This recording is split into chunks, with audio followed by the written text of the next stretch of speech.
Түймедақ өте пайдалы өсімдіктердің бірі. Себебі оның гүлінде адам ағзасына оң әсерін беретін эфир майы бар. Сонымен қатар өсімдіктің құрамындағы флавоноидтар бактерияларды жойып, аурудың асқынуына қарсы тұруға ықпал етеді және құрамындағы пайдалы майлы қышқылдар зат алмасуды реттеп, тәбетті ашады. Ағзаға зиянды токсиндер мен шлактарды бөліп шығарады. Осы секілді гүлдің пайдалы және зиянды тұстарымен танысқыңыз келсе, менімен бірге болыңыз.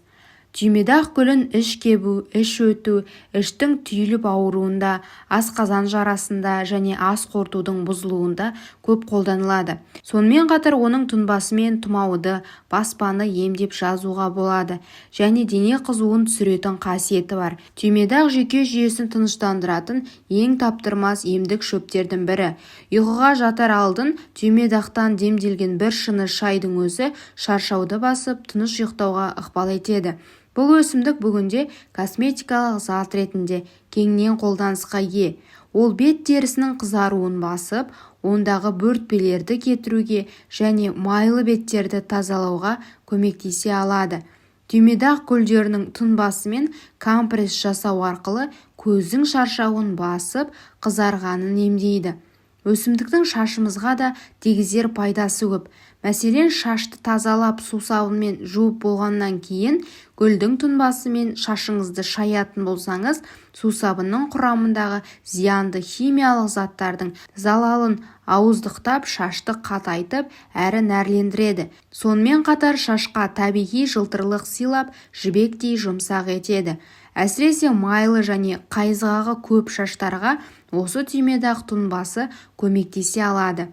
Түймедақтан дайындалған емдік шайлар. Тыныштандыратын шай. Бұл шайды дайындау үшін түймедақ гүлдерінің бір шай қасығын бір стақан қайнаған сумен араластыру керек. 1 сағат тоңдырып қойып, ұйқы қашқанда немесе қатты шаршағанда 1 шай қасық бал қосып, төсекке жатар алдында қабылдаса, түнгі ұйқыңыз тыныш, ал таңертең сергіп оянасыз.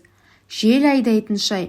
Мұндай шайды ішу үшін ең алдымен түймедақ гүлдерінің 6 бөлігі мен шүйгіншөп тамырының 4 бөлігін және зереннің 1 бөлігін алып жақсылап араластырасыз.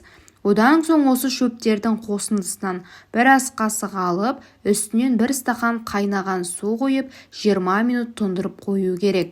Дайын шайда таңертең және кешке жарты стақаннан ішіп отыру керек. Қызыл иек қабынуына арналған тұнба. Мұндай дертке шайқурай, дала қырық буыны, түймедақ гүлі мен қырмызы шөптерінен 1 шай қасықтан алып, үстінен жарты литр су қою керек. Содан соң 30 минут тоңдырып, қызыл иек қабынғанда күніне 5-6 рет тұнбамен шаюға болады. Баспаға, ангинаға қарсы шай. Түймедақ гүлінің 3 бөлігі мен жөке ағашының 2 бөлігінен 20 грамм алып, оны 1 стақан қайнаған суға демдейсіз. Содан соң 20 минут тоңдырып, дайын тұнбамен тамақты күніне бірнеше рет шаю керек. Ал бүйрек ауырғанда түймедақтан дайындалған тұнбаны жылы күйінде күніне 3-4 рет жарты стақаннан қабылдауға болады. Сонымен қатар іш түйіліп ауырғанда тамаққа дейін 1 ас қасықтан дәл осындай тұнбаны ішу керек.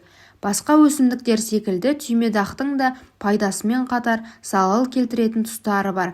Мәселен, түймедақтан дайындалған шайды немесе тұнбаны аяғы ауыр әйелдердің ішуіне мүлдем болмайды.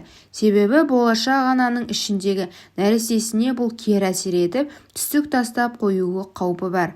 Сондықтан да бұл өсімдікті жүкті әйелдердің барынша тұтынбағаны абзал.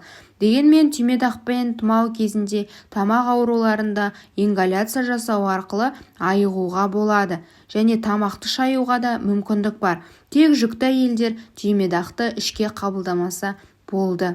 Ақпарат ұнады деген ойдамын. Дендеріңіз сау болсын.